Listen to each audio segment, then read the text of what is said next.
आताच्या घडीची सर्वात मोठी बातमी. कृष्णा आंधळे आतापर्यंत 3 वेळा गावी, बीडमध्ये एकच गोंधळ.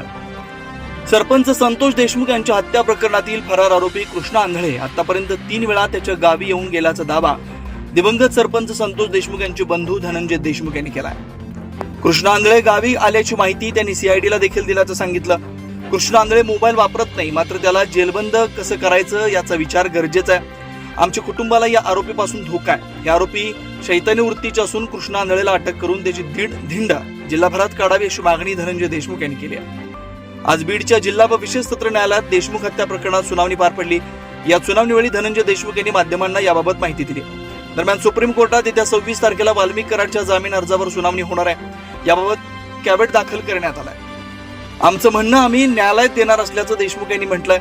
मागील 1.5 वर्षापासून देशमुख कुटुंब आजही न्यायाच्या प्रतीक्षेत असल्याचं ते म्हणाले.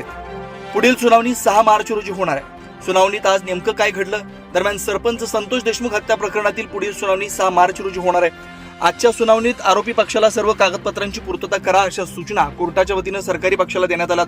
आरोपी क्रमांक 3 ते 7 यांनी विशेष सरकारी वकील उज्ज्वल निकम बदलण्यात यावेत यासाठी केलेल्या अर्जावर सरकारी पक्षाकडून लेखी म्हणणं सादर केलं जाणार असल्याची माहिती आहे. तसंच विष्णू चाटेच्या जेल बदलीच्या अर्जावर आज ऑर्डर येण्याची शक्यता आहे. तर आरोपी जयराम चाटेकडून वकील बदलला आहे. नवीन वकील एम के वाघेरकर यांची नियुक्ती करण्यात आल्याची माहिती आहे. सरकारी पक्षाकडून एवढी घाई का?